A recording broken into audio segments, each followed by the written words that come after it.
Halo semuanya, kami dari kelompok 5 Teknik Pertambangan Institut Teknologi Sumatera ingin menjelaskan mengenai penelitian kami yang berjudul pemanfaatan cangkang kerang hijau dan kulit telur sebagai media untuk menaikkan pH dalam pengolahan air asam tambang pada daerah Lampung Tengah.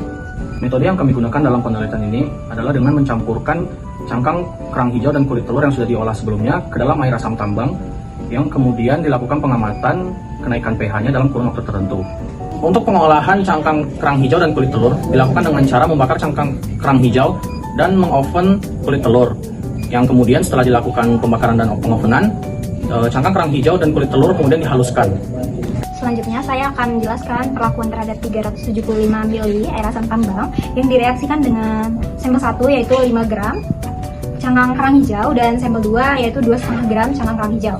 Jadi dapat dilihat dari grafik bahwa pada sampel pertama direaksikan dengan 5 gram cangkang kerang hijau menunjukkan bahwa kami mulainya di pH 3 dan selanjutnya 15 menit kemudian pH naik menjadi 5, di 30 menit pH naik menjadi 6, dan di menit ke 45 pH naik menjadi 7 netral, dan di menit ke 90 pH menjadi 7,3.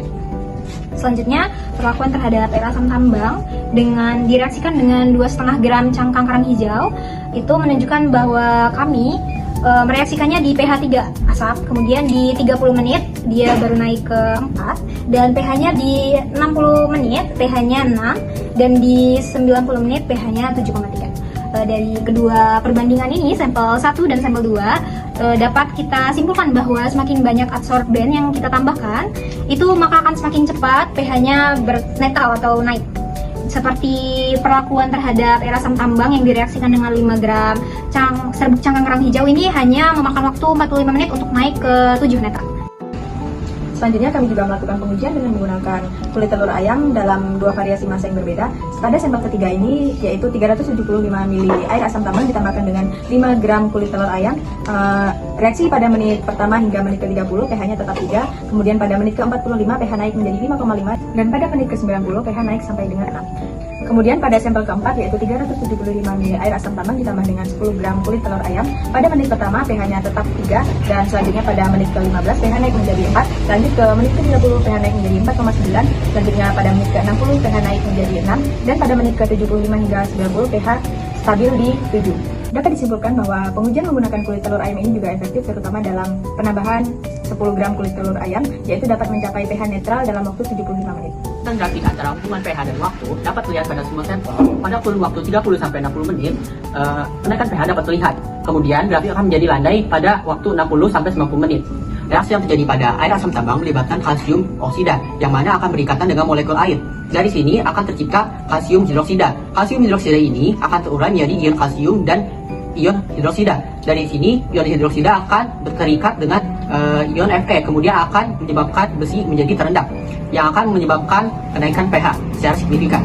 Kami juga membandingkan efektivitas antara cangkang kerang hijau dan juga kulit telur ayam, di mana pada cangkang kerang hijau kita dapat menghasilkan pH 7 dalam 45 menit, sedangkan pada 10 gram kulit telur ayam dibutuhkan waktu 75 menit untuk mencapai pH netral. Jadi untuk efektivitas itu lebih bagus atau lebih tinggi pada kerang hijau, karena pada kerang hijau ini CaCO3-nya itu lebih besar dan juga sifat fisiknya itu lebih padat dibandingkan kulit telur ayam. Dan namun pada kulit telur ayam sendiri memiliki keunggulan, yaitu porositasnya itu tinggi. Jadi pada kulit telur ayam dapat lebih menyerap logam berat, walaupun dosisnya itu harus lebih besar lagi. Kesimpulan dari penelitian ini menunjukkan bahwa kedua bahan terbukti efektif dalam menaikkan pH AAT.